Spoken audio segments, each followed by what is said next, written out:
Sakto. Afternoon mga kasakto. So magandang hapon sa lahat ng ating tagapanood. Update tayo sa ating tuslong o litos na talungan na kasalukuyan tayong nag sprinkler o nag shower sa ating tanim na talong. So tuslong nawala na si litos, talong na lang yung naiwan. Ano ba yung mga purpose at basic ginagawa sa ating talong? Siyempre routine na to. Straight na init dito sa aming lugar, walang mapaglagyan yung init. Yun ang ebidensya ni litos na nawala. Siyempre sa routine ng talungan, nawala yung tag-ulan dito ang pumalit. Malakas na init. Yung init dito wala talagang paglagyan. So init na init, tuloy yung init.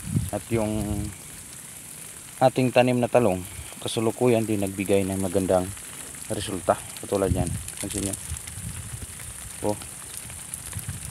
So again sa operation, hindi tayo nakapag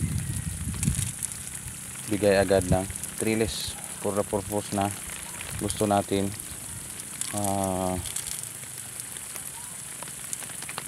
lumabas ang kanyang tawag sa amin dito o sa Tagalog is balikat, yung shoulder vines o yung kanyang abaga. Kasi kung lalabas na yan, konting tips din sa mga nagtatalong dito parang malapit na to. So yan, may nanggaling dun sa nagpruningan natin, yung lalabas na yung isa dito, ito yung inintay natin. Kasi may yan parang ano na yan, lalabas din yan in the next following days.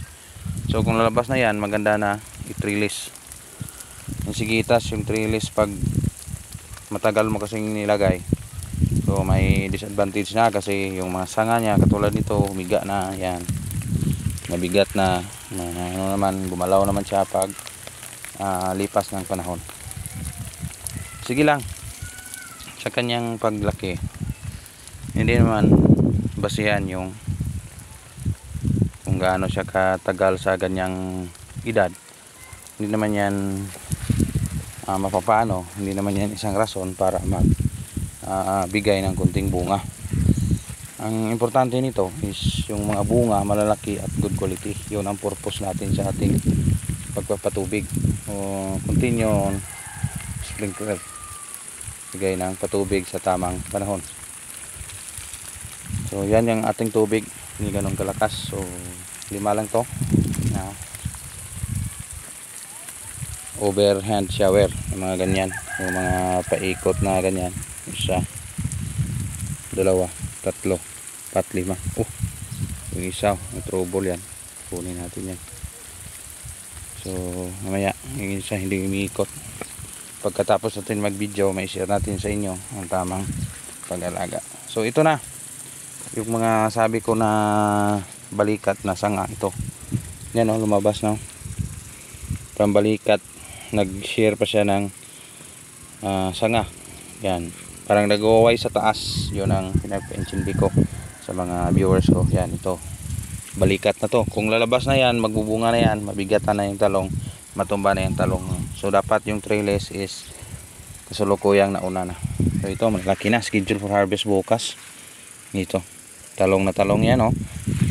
Ganda yung kulay, tama yung papakain. Yung chicken manure nandyan pa. Pansin nyo yan, ang pahabol ko na tinanim huli din. Pinapahabol ko kasi yung mga EYM o yung mga eggplant yellowmusic virus, patuloy ko siya binubunot. Yun lang ang tip, huwag matakot sa virus, katakutan nyo yung effect ni virus. Yan lang ang sabi ko. Nandyan talaga yan sa mga tagtatalong, kahit anong variety ng talong. Huwag matakot sa virus. Matakot kayo kung wala na kayong pambili ng lason. Yun ang katakutan nyo kung magtatalong kayo. Dahil muna ako update dito sa ating area, Canlaon City, Negros Oriental. Kasing lupit ni talong, yung bulaklak niya ang bigay ng kanyang bunga. Sana malagaan at mag-continue itong may maintain yung magandang bunga. Salamat Insakto TV.